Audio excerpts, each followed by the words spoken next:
Alright, magandang araw sa inyong lahat mga kapatid, no. Ang isang official sa Iran mga tol ay naglabas ng isang nakakakilabot na imahe mga tol sa kanyang Instagram post mga tol, kung saan ay parang ipinapakita doon sa image na yon na gagawin nilang malaimpyerno ang Israel sa pamamagitan ng isang nuclear attack mga tol, no? Mamaya ipapakita natin yung image na yon na i-share o ipinost ng isang official sa Iran mga tol. Ito ba'y nangangahulugan o senyales na sila ay meron na mga tol at gagamitin nila anytime soon mga tol? Sabi rito, an advisor to Iran's parliament speaker shared a chilling image amid tensions with Israel. Mehdi Mohammadi, a strategic advisor to Mohammad Bagher Galibaf, ang hirap kasi na pangalan nila, no? Posted the image which shows a map of Israel with two mushroom clouds. Di ba yung mushroom clouds? Usually sa ano yun eh? Mga nuclear na bomba eh. Positioned over its territory suggesting a nuclear attack, no? Yan ang ating aalamin at panonoorin natin ngayon mula rito sa Times of India. Again mga kapatid, babasahin natin yung report. Magbibigay tayo ng reaction, commentary, opinion, criticism at kung ano-ano pa.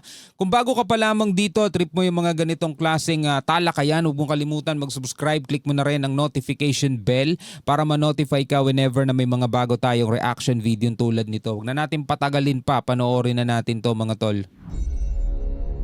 Yan o, Iranian official drops nuclear bombshell amid tensions with Israel. Kaya talagang pinagdududahan sila ng iba't ibang mga bansa eh. Ito yung imahe. Ayan, image of Israel under nuclear attack goes viral. Ito yun sa Instagram ipinost mga tol. Yan o. Tas ito yung mapa ng Israel kung saan merong dalawang mushroom clouds. Talagang sakop na yung buong Israel eh, Noel. Maliit lang din naman kasi yung Israel. Fire nuclear blast cloud grip entire Israel mga tol. Yan yung kinakatakot ni Netanyahu. Kaya every time na nababalitaan nila o nagpo-purify na naman ng uranium etong Iran, talagang gagawin ulit nila yung pag-atake nila. Kasi wala silang tiwala sa Iran na kumbaga sa isang tao hindi ka pwedeng magmay-ari ng armas dahil may tendency kang gamitin mo talaga yan. Iran's chilling hint. Hint. After Bibi's not finished yet message. Si Bibi, ito yun si Netanyahu. Not finished yet message. Yun ang ano niya. So naglabas sila ngayon ng imahe. Iran's parliament speaker's strategic advisor shares chilling image amid tensions with Israel. Yun nga yung ipinost doon sa Instagram na nakakuha ng atensyon ng mga tao. Mehdi Mohammadi, advisor to Bagher Galibaf, posted an image on his Instagram story on July 12. Na nag-viral mga tol, no? Talaga magkakaroon ng part 2 to. The image seems to suggest a nuclear attack on Israel, grabbing eyeballs instantly. So nakakuha agad ng attention to. Ganito lang kaliit ang Israel no? Kumpara mo dun sa imahe ng Iran. The image showed a map of Israel with two mushroom clouds positioned over its territory. Sabihin, dalawang nuclear lang kailangan nila. Massive fires can be seen engulfing the entire Jewish nation in the now viral picture. Iran's nuclear program has been a center of row with Israel, US and allies. The Islamic Republic maintains that its nuclear program is for peaceful civil purposes. Yun ang sabi ng Iran, no? Sinasabi nila yung kanilang nuclear program is for civilian use, mga tol. Kalimbawa, power. Pero atin ang napag-aralan niya, napag-alaman na natin doon sa video ni Ed Lingao na nasa 60% na yung purity ng uranium sa Iran, mga tol, which is hanggang 90% lang ang kailangan para makabuo ka ng isang nuclear weapon. Kung civilian purposes lang, 3 to 5% lang ang kailangan mo, pwede na. Pero yung ginagawa ng Iran kasi nasa 60% na sila, which is pagdududahan mo talaga kung civilian purposes lang Kasi dapat matagal na kasi nga 3 to 5% lang daw ang kailangan mong purity. Pwede mo nang gamitin siya sa civilian purposes. Pero kung talagang weapon ang kailangan mo, 90%, which is nasa 60% na etong Iran, mga tol. Kaya ngayon ay talagang pinagdududahan sila ng Israel. Sigurado ba kayong sa ano yan? Sa civilian yan? Nasa 60% na kayo? However, the US and Israel believe that Iran is developing a nuclear bomb. Tapos nag-post pa ng ganito, mga tol, di ba?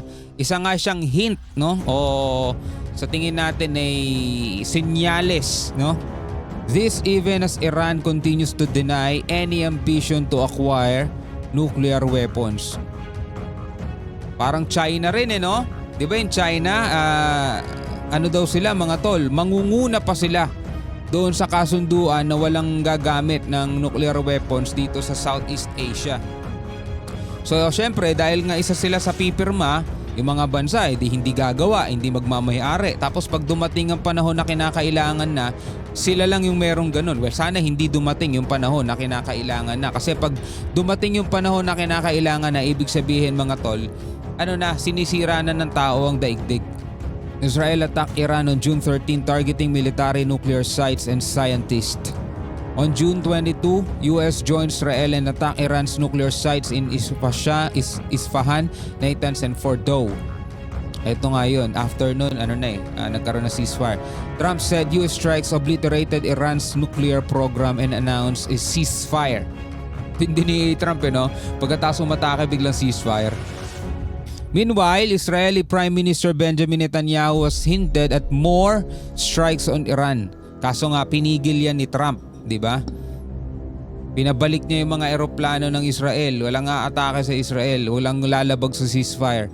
In an interview with Newsmax, Netanyahu said Israel is not yet finished with Iran. Yun ang sabi, hindi pa sila tapos sa Iran. Ito yung sabi, Israel to attack Iran again, Tanong mga kapatid, atake nga ba ang Israel ulit sa Iran, mga tol? Hindi malabong mangyari yan.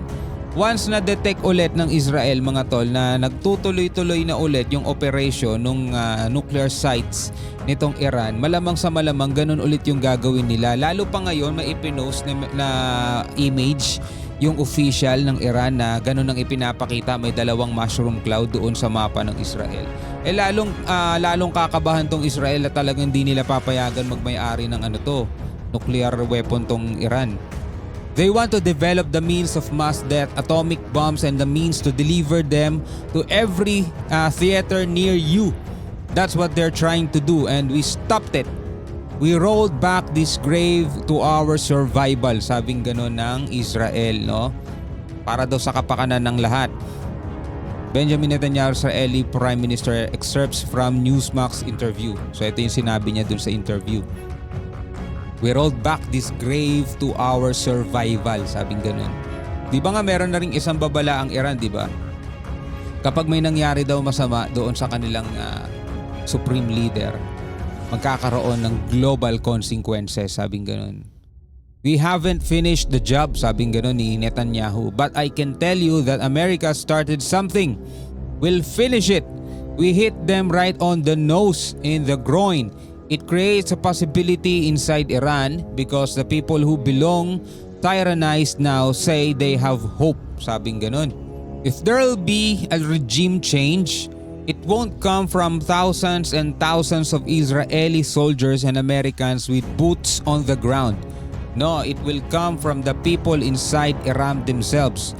And I see the crack, sabing ganon mga tol. So hindi manggagaling sa Israel at saka sa Amerika, mga kapatid, yung mga sundalo nga pwedeng lumaban, mga kapatid, sabing ganon. If there'll be a regime change, it won't come from 1,000 and thousands of Israeli soldiers and Americans. So kung magkakaroon nga ng pagpapalit, mga tol, ng regime, hindi magmumula yan, mga tol, sa Israel at saka sa Amerika. Magmumula daw yan mismo sa mga tao na nasa loob ng Iran na ayaw na daw doon sa kanilang rehimen o doon sa rehimen ni Khamenei. Alright mga kapatid, anong masasabi ninyo dito sa ating mga napanood at dito sa ating binigyan ng commentary and reaction? No, mas matindi sa palagay ko talaga mas matindi ang mangyayari sa susunod kaysa dito sa nangyari, no. Pero syempre ang ating hiling, ang ating dalangin kung loloobin ng ating dakilang mailalang mga tol, na hindi na mangyari pa 'yan. Siguro sapat na yung nangyari nung 1 and 2, 'di ba mga tol? Tapos yun na yung panimula ng kahirapan sabing gano'n sa Bible, 'di ba? Malapit na ang kawakasan. Pero siyempre kung ano pa rin ang nasa kalooban niya mga tol, yun ang masusunod. Kasi kailangan mangyari lahat ng nakasulat sa Bible para makita ng taong totoo ang Biblia. At siyempre para ang mga tao makita yung mga palatandaan na nangyayari na at makapaghanda na. Anong makapaghanda? Para makapaghandang magbalik loob sa Kanya at makasama sa gagawing pagliligtas ng Panginoong Hesus pagdating ng araw ng paghuhukom. Now, bilang mga Pilipino, ano masasabi nyo dyan? Comment na lamang kayo sa ibaba. Hanggang sa muli, ako nga pala si Shobal D. Peace out.